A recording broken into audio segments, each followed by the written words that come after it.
पिछले क्लास में हमने भारतीय संविधान के भाग 1 को पढ़ा था, जिसमें यह बताया गया था कि भारत जो है राज्यों का एक संघ है और उसके क्या क्या राज्य क्षेत्र हैं। तो आज हम लोग भाग 2 को पढ़ेंगे, जिसमें भारतीय नागरिकता के बारे में जानना है। भाग 2 में अनुच्छेद जो है 5 से 11 तक हम लोग आज पढ़ेंगे, है ना, कि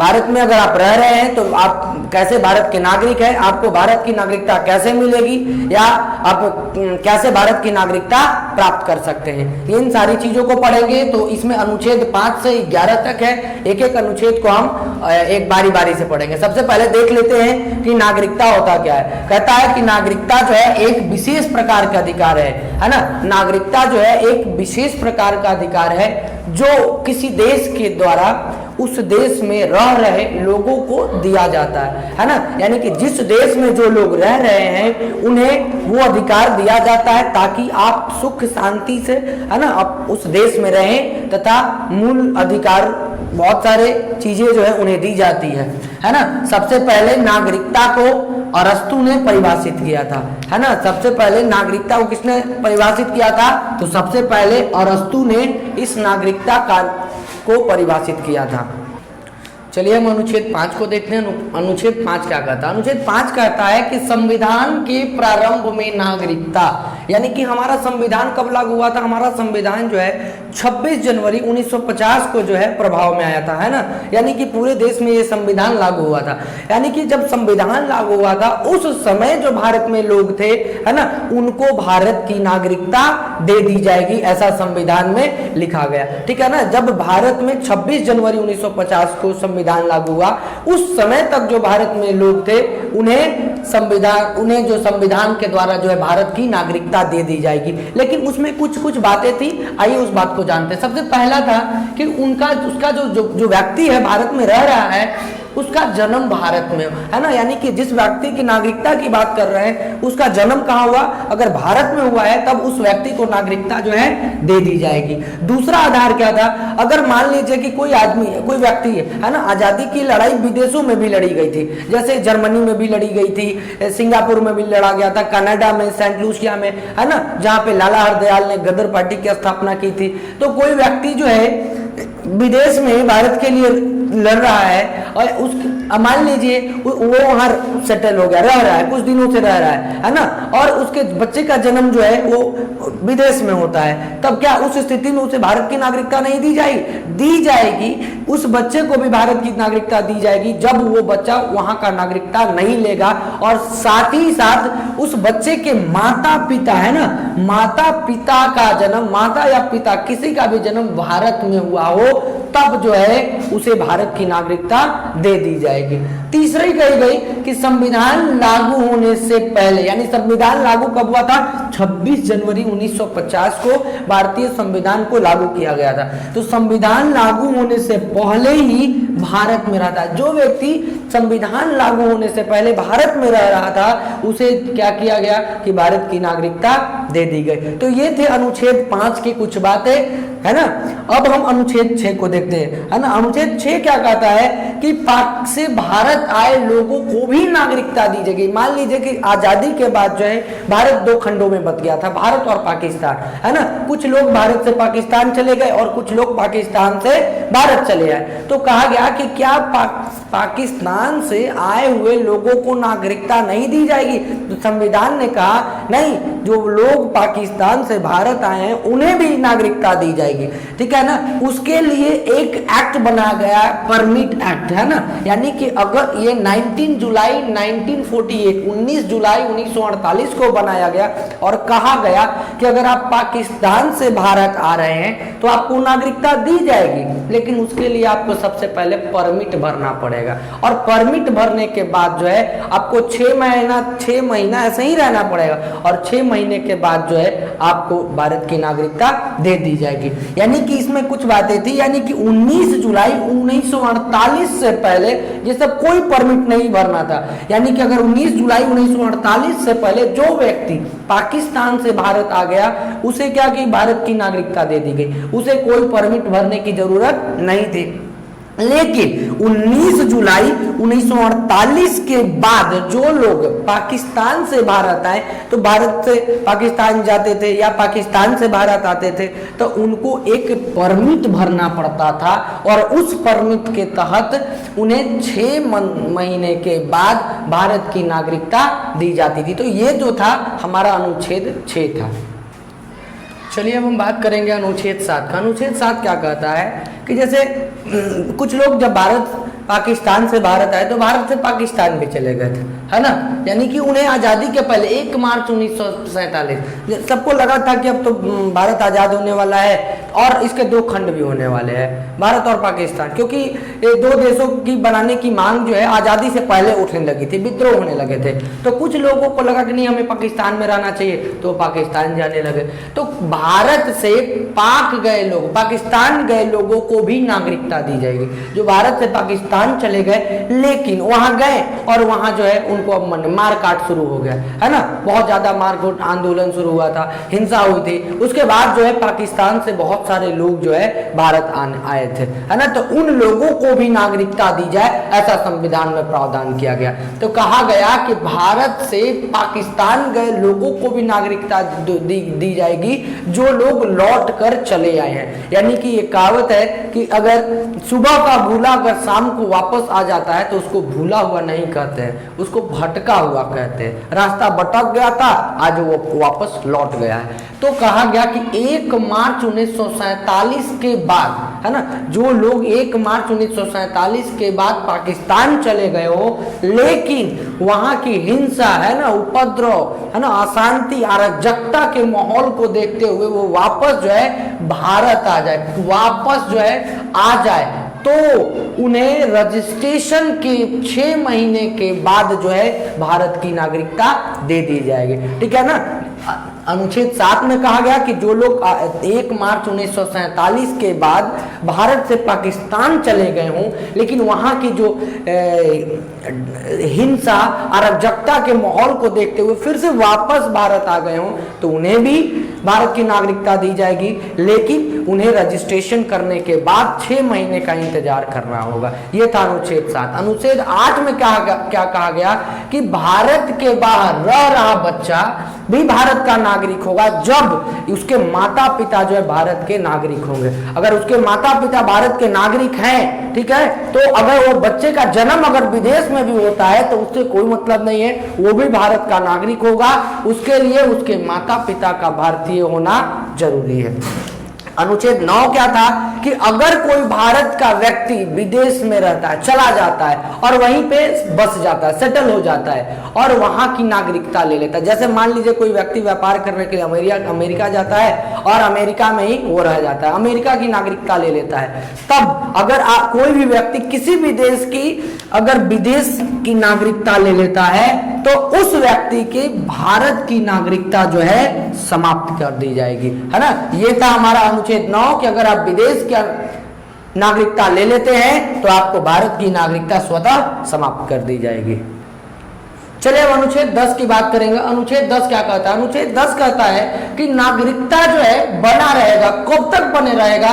जब तक आप कोई अन्यथा कार्य ना करें। अन्यथा का मतलब है देश विरोधी कार्य ना करें, है ना। मान लीजिए कि भारत पाकिस्तान में लड़ाई हो रहा है, भारत चाइना में लड़ाई हो रहा है, आप भारत का समर्थन ना करें, पाकिस्तान का जय जयकारा करें, है ना, चीन का नारा लगाए, तो उस समय क्या कहेगा कि आप यहाँ रहिएगा, पाकिस्तान का नाम लीजिएगा, चीन का नाम ले रहे हैं युद्ध के समय, तो उस स्थिति में, है ना, ये देश विरोधी चीजें हैं। तो जब आप देश विरोधी कार्य करते हैं, देश को तोड़ने का काम करते हैं, तो उस स्थिति में आपको आपकी नागरिकता जो है छीन ली जाएगी, है ना। यानी कि कहा गया है कि नागरिकता तब तक बनी रहेगी जब तक आप देश विरोधी कार्य ना करें, है ना, कोई अन्यथा कार्य ना करे, है ना, जिससे देश का नुकसान हो, उसकी एकता, अखंडता या संप्रभुता जो है खतरे में आए।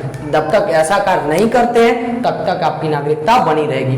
अनुच्छेद 11 क्या कहता है कि नागरिकता का जो कानून है वो संसद बनाएगी, और कौन सा मंत्रालय? यानी कि गृह मंत्रालय, है ना। यानी कि नागरिकता का कानून गृह मंत्रालय के द्वारा बनाया जाएगा। तो इस तरह से हमने भारतीय नागरिकता भाग 2 को देखा, उसमें अनुच्छेद 5 से 11 तक देखा। अब थोड़ा सा शॉर्ट में सबको संक्षेप में जान लेते हैं। अनुच्छेद 5 क्या था कि जो संविधान के प्रारंभ में यानी कि 26 जनवरी 1950 को जब भारतीय संविधान लागू हुआ था, उस समय अगर जो लोग भारत में थे उनको भारत की नागरिकता दे दी जाएगी। उसके बाद क्या हुआ, अनुच्छेद 6 क्या कहता था कि अगर कोई व्यक्ति जो है पाकिस्तान से भारत आया है तो उसे भी नागरिकता दी जाएगी, लेकिन उसके लिए जो है उसको भरना पड़ेगा, परमिट भरना पड़ेगा, है ना। परमिट भरने के बाद ही उसे जो है उसे भारत की नागरिकता दी जाएगी। अनुच्छेद 7 क्या कहता है कि जो लोग जो है भारत से पाकिस्तान चले गए, है ना, 1 मार्च 1947 को या उसके बाद, है ना, लेकिन वहां की हिंसा अराजकता को देखते हुए वे फिर वापस भारत में लौट आए तो उन्हें भी भारत की नागरिकता दी जाएगी, लेकिन 6 महीने के रजिस्ट्रेशन करने के 6 महीने बाद। उसके बाद जो है 8वां अनुच्छेद क्या कहता है कि अगर कोई बच्चा विदेश में जन्म लिया हो लेकिन अगर उसके माता पिता भारत में रहते हो तो उसे भी भारत की नागरिकता मिलेगी। अनुच्छेद 9 क्या कहता है कि अगर कोई भारत का व्यक्ति विदेश में जाकर विदेश की नागरिकता ले लेता है तो उसकी भारत की नागरिकता जो है स्वतः समाप्त कर दी जाएगी। 10वां कहता है कि नागरिकता जो है आपका बना रहेगा, आपसे आपकी नागरिकता कोई नहीं छीन सकता है जब तक कि आप कोई देश विरोधी कार्य ना करे, है ना। उसके बाद अनुच्छेद 11 क्या था कि संसद नागरिकता का कानून जो है वो संसद बनाएगी और संसद का गृह मंत्रालय बनाएगा। तो इस तरह से हमारा अनुच्छेद 5 से 11 तक हमने देखा। चलिए अब हम भारतीय नागरिकता में नागरिकता अधिनियम को देखेंगे जो कि 1955 में बना था, है ना। उसके बाद जो है इसमें सुधार की जब गुंजाइश आई, क्योंकि जब भी कोई भी कानून अधिनियम बनता है तो उसमें सुधार होता ही है, जैसे जैसे समय बीते जाता है उसमें सुधार होते जाता है। तो सबसे पहले इसमें 1986 में सुधार हुआ था, उसके बाद 1992 में हुई, उसके बाद 2003 में भी सुधार हुआ, फिर 2005 में, 2015 में और 2019 में भी सुधार हुआ था, जो कि आपका CAA, NRC ये सारी चीज़ें जो थी वो हुआ था। तो चलिए हम इसके बारे में, कहता है कि भारतीय नागरिकता अधिनियम के अनुसार भारत की जो नागरिकता है वो 5 विधि से दी जाएगी। कितने विधि से? वो 5 विधि से भारत की नागरिकता जो है किसी भी व्यक्ति को दी जाएगी। तो उसके लिए पहला क्या था कि जन्म के आधार पे अगर किसी भी बच्चे का जन्म अगर भारत में होता है तो उसे जो है भारत की नागरिकता दे दी जाएगी, है ना। लेकिन उस समय क्या होगा, मान लीजिए कोई भी पाकिस्तानी या चीनी आता है, भारत में आया और बच्चे को जन्म दे दिया तो उसको स्वतः यहाँ की नागरिकता मिल गई, लेकिन अब यहीं जन्म लिया और बाद यहीं बम फोड़ने लगे, देश में अराजकता का माहौल फैलाने लगे। तब जाके सरकार की नींद खुली 1986 में। उसने क्या किया कि नागरिकता अधिनियम में, कानून में पहला जो है बदलाव किया। और क्या बदलाव किया कि अगर किसी भी बच्चे का भारत में जन्म होता है तो उसे नागरिकता तब तक नहीं दी जाएगी जब तक कि उसके माता या पिता में से कोई भी एक भारत का नागरिक हो। जब तक माता या पिता में से कोई भी एक भारत का नागरिक हो नहीं होगा तब तक उसे भारत की नागरिक। मान लीजिए कोई आता है ताजमहल देखने या कोई लाल किला देखने, है ना, हस्बैंड वाइफ आता है, विदेशी पर्यटक आया घूमने और भारत में बच्चे को जन्म दे देता है, तो इस आधार पर क्या हो जाएगा, वो बच्चा जो है भारत का नागरिक कहलाएगा, है ना। क्योंकि हमारा नागरिकता अधिनियम कानून 1955 यही कहता है कि भारत में किसी भी बच्चे का अगर जन्म होता है तो जन्म के आधार पर उस बच्चे को भारत की नागरिकता दी जाएगी, जिसका फायदा पाकिस्तानियों ने उठाया। लेकिन 1986 में भारत सरकार की नींद खुली और उसने इसमें बदलाव लाए। क्या बदलाव लाए कि उस बच्चे को तभी भारत की नागरिकता दी जाएगी जब उसके माता या पिता में से कोई भी एक भारतीय हो। अगर कोई भारतीय नहीं होगा तो उसे जो है भारत की नागरिकता नहीं दी जाएगी। उसके बाद जो है दूसरा था वंश के आधार पर। वंश के आधार पर भी आपको भारत की नागरिकता दी जाएगी। जैसे हम लोग क्या है, हमारे दादाजी, परदादा या पिताजी जो भी है सब लोग भारतीय हैं, भारत में रहे, है ना, तो हमारा जो वंशज है वो भारत में रहा, है ना, तो हमें वंश के आधार पर जो है वो नागरिकता मिली। लेकिन इसमें भी क्या था कि वंश अगर देखा जाता था, पिता का वंश देखा जाता था, माता का वंश नहीं देखा जाता था। तो इसमें भी 1992 में बदलाव किया गया और कहा गया कि अगर कोई भी बच्चा या उसके माता या पिता जो है भारत के हो तो उसके आधार पर उस बच्चे को भारत की नागरिकता दी जाएगी जब वो विदेश का नागरिकता नहीं ले। जैसे मान लीजिए प्रियंका चोपड़ा की शादी अमेरिका के निक जोनस से हुआ, है ना, या सानिया मिर्जा की शादी पाकिस्तानी क्रिकेटर शोएब मलिक से हुआ, तो इस आधार पर अगर पिता के आधार पर अगर दी जाती नागरिकता तो ना तो सानिया मिर्जा के बच्चे को भारत की नागरिकता मिल पाती और ना ही प्रियंका चोपड़ा के बच्चे को। तब संविधान में 1992 में संशोधन किया गया, कहा गया कि नहीं, वंश जो है पिता और माता दोनों के आधार पर चलता है, इसलिए जो है माता और पिता दोनों के आधार पर बच्चे को नागरिकता दी जानी चाहिए। तब 1992 में ये संशोधन किया गया। अब जो है अगर मान लीजिए प्रियंका चोपड़े के बच्चे का जन्म होता है या सानिया मिर्जा, तो उनको भारत की नागरिकता मिल सकती है अगर वो लेना चाहे तो। उसके बाद तीसरी विधि क्या थी, पंजीकरण। यानी कि मान लीजिए कि कोई भी विदेशी नागरिक अगर भारत में आता है, अगर आज आप आए हैं, घूम रहे हैं घूमने के विचार से या व्यापार करने के विचार से, तो यहाँ आप रह सकते हैं, आपको वो सारी सुविधाएं दी जाएगी जो भारतीय लोगों को दी जाती है। लेकिन कुछ ऐसे अधिकार हैं, उन अधिकारों से आपको वंचित किया जाएगा। जैसे आप जो है यहाँ आकर वोट नहीं डाल सकते, वोट डालने का अधिकार आपको नहीं दिया जाएगा, आपको चुनाव लड़ने का अधिकार नहीं दिया जाएगा, या कुछ ऐसे प्रशासनिक पद है या सर्वोच्च पद है देश का जो आपको नहीं दिया जा सकता है। जैसे आप प्रदेश के राष्ट्रपति नहीं बन सकते हैं, देश के प्रधानमंत्री नहीं बन सकते हैं, सुप्रीम कोर्ट के मुख्य न्यायाधीश नहीं बन सकते। तो ये सारी चीजें जो है आपको एक विदेशी नागरिक को भारत में नहीं दी जा सकती। उसके बाद जो है आप भारत में आइए, घूमिए, रहिए, जो करना है आप व्यापार कीजिए, है ना, कमाइए, खाइए, उसके लिए कोई दिक्कत नहीं है, लेकिन आपका आधार कार्ड भारत का नहीं बनेगा।